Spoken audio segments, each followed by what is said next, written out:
بسم اللہ الرحمن الرحیم، السلام علیکم۔ میں ہوں آپ کا دوست حسنین عباس اور آپ دیکھ رہے ہیں میرا یوٹیوب چینل لیگل انفارمیشن۔ دوستو، آج کا ہمارا ٹاپک ہے بعض اوقات ہمارے پاکستانی بھائی جو فارن کنٹریز میں رہتے ہیں، بیرون ملک رہتے ہیں، وہاں پر جو ہے نا اپنی زندگی کا بیشتر حصہ وہاں پر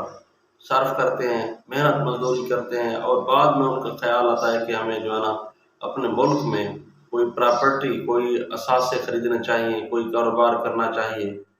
تو ان کو قابل از کوئی کاروبار کرنے یا پھر جو ہے نا کوئی پراپرٹی وغیرہ خریدنے سے پہلے جو احتیاطیں ہیں وہ برتنی چاہیے، تاکہ بعد میں کسی بھی قسم کی پریشانی سے، کسی بھی قسم کی پیچیدگی سے بچا جا سکے۔ یہی ہمارا آج کا ٹاپک ہے، اس کو ہم ڈسکس کرنے کی کوشش کرتے ہیں۔ بعض اوقات کوئی آدمی جو فارن کنٹری میں ہوتا ہے، اسے کوئی آدمی کہتا ہے کہ کوئی پراپرٹی ڈیلر یا کوئی گھر میں کوئی آدمی کے وہاں ایک جگہ ہے جو فروخت ہو رہی ہے، بہت اچھی پراپرٹی ہے، سوٹیبل پراپرٹی ہے، ایک ٹاؤن میں ہے، یا کوئی بھی ایسا میٹر ہے، کوئی زرعی زمین ہے، آپ یہاں پر خرید لیں۔ تو وہ آدمی جب زمین یہ خریدنا چاہے تو اس کو چاہیے کہ سب سے پہلے اس کی ڈاکومنٹس کی ویریفیکیشن کر لیں۔ یعنی کہ آپ اگر پاکستان میں ہوتے ہیں اس وقت یا فارن میں بھی بیٹھے ہیں، تو آپ وہ ڈاکومنٹس منگوا کر اس کی جو ہے نا ویریفیکیشن کر لیں۔ اگر آپ ادھر ہیں تو آپ وہ ڈاکومنٹس اٹھا کر اسے لے کر جو ہے نا متعلقہ پٹواری صاحب کے پاس، تحصیلدار صاحب کے پاس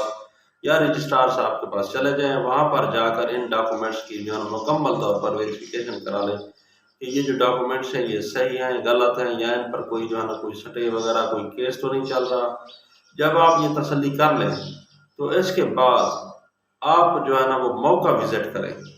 یعنی کہ وہ سائٹ بھی دیکھ لیں۔ بعض اوقات ایسا ہوتا ہے کہ آپ جو ہے نا اس آدمی پر اعتبار کرتے ہیں،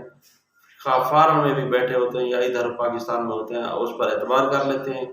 کہ یہ آدمی میرے ساتھ دھوکہ نہیں کر سکتا، لیکن جب آپ وہ پلاٹ لے لیتے ہیں، بعد میں وہ سائٹ وزٹ کرتے ہیں تو وہ کوئی اچھی لوکیشن نہیں ہوتی، کوئی فیکٹری ایریا ہوتا ہے جہاں پر جو ہے نا گندی گیسیں، گندے پانی کا جو ہے نا امتزاج ہوتا ہے، یا پھر وہ اس جگہ پر کوئی تالاب، کوئی گڑھا ہوتا ہے، پھر آپ کو بعد میں پریشانی کا باعث بنتا ہے کہ یہ گڑھا میں آپ کیسے جو ہے نا فل اپ کروں گا، اس پر کتنا مٹی آئے گی وغیرہ وغیرہ۔ بہتر یہی ہے کہ وہ جو ہے نا جائیداد خریدنے سے پہلے آپ جو ہے نا وہاں پر محلے وقوع دیکھ لیں، تاکہ بعد میں کسی بھی قسم کی پریشانی سے بچا جا سکے۔ اس کے بعد آتا ہے کہ آپ نے جو ہے نا جیسے آپ وہ پراپرٹی خرید رہے ہیں، وہ یہ دیکھ لیں کہ وہ مالک کیسے بنا، یعنی کہ اس نے یہ پراپرٹی خود خریدی ہے یا یہ پراپرٹی اس کو وراثت میں ملی ہے۔ اگر وراثت میں ملی ہے تو اس کو جو ہے نا اس کے کوئی شرعی وارثان کا کوئی حق تو نہیں مارا گیا۔ یعنی کہ بعض اوقات ایسا ہوتا ہے کہ ایک والد صاحب نے اپنے بیٹوں کو ہبہ کی ہوتی ہے، اور اس آدمی کے جو ہے نا بیٹیاں بھی ہوتی ہیں، اس نے بیٹیوں کو ہبہ نہیں کیا ہوتا، تو ایسی پراپرٹی خریدنے سے آپ جو ہے نا بچ جائیں، کیونکہ کل کلاں ایسا واقعہ بھی ہو سکتا ہے کہ اس کی بہنیں کیس کر دیں کہ ہمارا جو ہے نا یہ اس میں وراثت میں ہمارا بھی حصہ بنتا ہے، ہمارا بھی حق ہے، ہمارا حق مارا گیا۔ تو ایسی پراپرٹی خریدنے سے اجتناب کریں، تاکہ یہ بھی ایک بہت بڑی پیچیدگی کا باعث بن سکتا ہے۔ اس کے بعد آتا ہے کہ اگر آپ جو پراپرٹی خرید رہے ہیں تو اس کی کوئی ٹرانزیکشن وغیرہ بھی ثابت ہونی چاہیے، یعنی کہ آپ اس کو بینک کے ذریعے لین دین کریں، بینک کے ذریعے پیسے دیں، تاکہ کوئی کسی قسم کی پیچیدگی کا باعث نہ بنے۔ وہ آدمی یہ نہ کہے کہ اس نے مجھے رقم نہیں دی، کوئی ایسا ڈاؤٹ کریٹ نہ ہو جائے، یا پھر آپ بعض اوقات باہر ہوتے ہیں تو وہ رقم، پیسے کسی آدمی کو بھیجتے ہیں، کہ بھائی کو بھیجتے ہیں، کسی اور کو بھیجتے ہیں، کہ یہ جو ہے ٹرانزیکشن یہ بینک کے ذریعے ہونی چاہیے، تاکہ بعد میں اگر کل کا کوئی ایسا میٹر ہو جائے تو آپ اس کو بے نامی جائیداد کا جو ہے نا دعویٰ فائل کر کے اس کو ثابت کر سکیں کہ واقعی یہ پراپرٹی آپ نے خریدی ہے۔ اور ساتھ ہی مختار نامہ عام یا مختار نامہ خاص دینے کے لیے بھی احتیاط برتنی چاہیے۔ اس کی اگر شدید ضرورت ہو تو دینا چاہیے، ادروائز اس سے بچنا چاہیے۔ یعنی کہ اگر آپ باہر بیٹھے ہیں، آپ نے کوئی پراپرٹی خریدنی ہے، تو اس کے لیے مختار نامہ عام یا مختار نامہ خاص کی ضرورت نہیں پڑتی، صرف آپ کا آئی ڈی کارڈ کی کاپی ہونی چاہیے۔ پراپرٹی جو ہے نا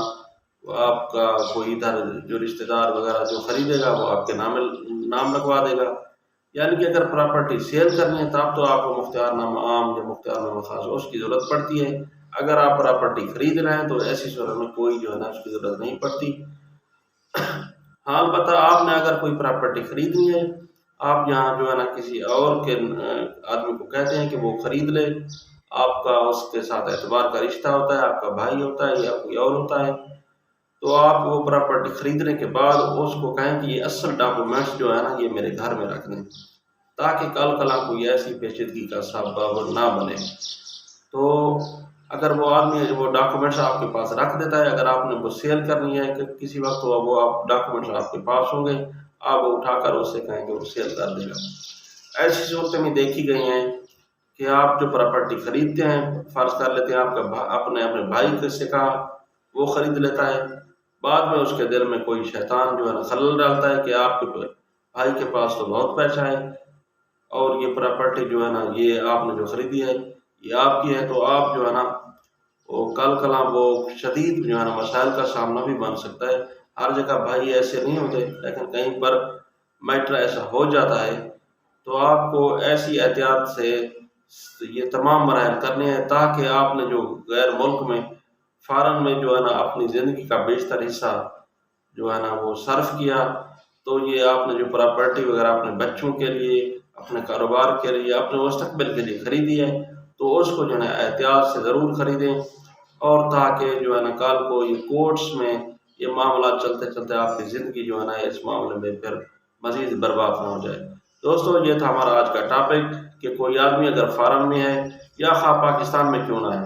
تو کوئی پراپرٹی خرید رہا ہے، اس کو خریدنے سے پہلے کون کون سی جو ہے نا احتیاطیں برتنی چاہیے، کہاں پر جو ہے نا وہ اس کے ڈاکومنٹس کی ویریفیکیشن کرانی چاہیے،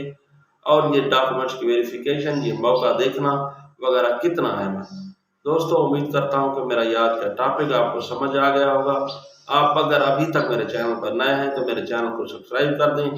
ساتھ ہی گھنٹی کا بٹن پریس کر دیں تاکہ آنے والی میری نئی معلوماتی ویڈیو آپ تک جلد سے جلد پہنچ سکے۔ اجازت چاہتا ہوں، اللہ حافظ۔